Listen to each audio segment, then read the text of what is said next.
दोस्तों आइए एक सीरीज का बेहतरीन प्रश्न आपके सामने लेकर आए हैं और इस तरह के प्रश्न जब आते हैं तो हाथ खड़े कर दिए जाते हैं, यानी कि सॉल्व ही नहीं होता। थोड़ा सा आप भी सॉल्व करो, देखो सॉल्व करके क्या सॉल्व हो रहा है। शुरू में आपको लगेगा कि एक लिखा गया है, कुछ स्पेशल केस चल रहा है, एक का दुगना दो हो रहा है, फिर एक का दुगना दो का दुगना चार हो रहा है, ये तो सॉल्व हो गया, आसान है।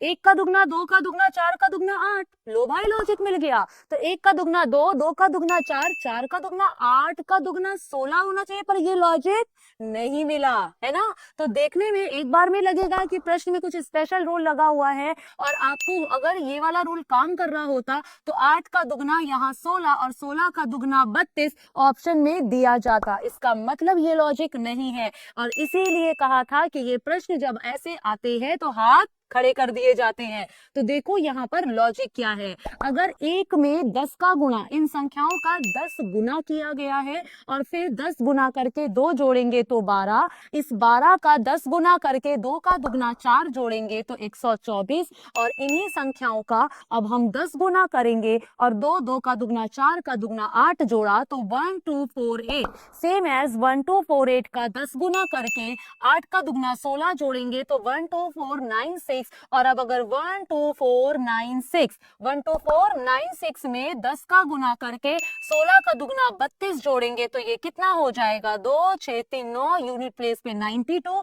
यानी कि आंसर क्या आ जाएगा, ऑप्शन सी, है ना। बेहतरीन क्वेश्चन। तो इसलिए ऐसे प्रश्नों को भी दिमाग में रखना बहुत जरूरी है। जब इस तरह के प्रश्नों को आपने कभी सॉल्व किया होगा तभी आप जान पाओगे, ऐसे लॉजिक सभी आपको दिमाग एग्जाम में भी ये क्वेश्चन दिमाग में क्लिक करेंगे, ठीक है। तो इस तरह के प्रश्न हम आपके लिए लेकर आते रहेंगे, लेकिन आपको इस क्वेश्चन का आंसर बताना है। अरे ये तो बता ही लोगे, कमेंट सेक्शन में इसका तो आंसर कर दो कि इसका क्या आंसर होगा। और हाँ, सब्सक्राइब करना बिल्कुल मत भूलना। एसएससी उत्कर्ष यूट्यूब चैनल को जल्दी से सब्सक्राइब कर लीजिए।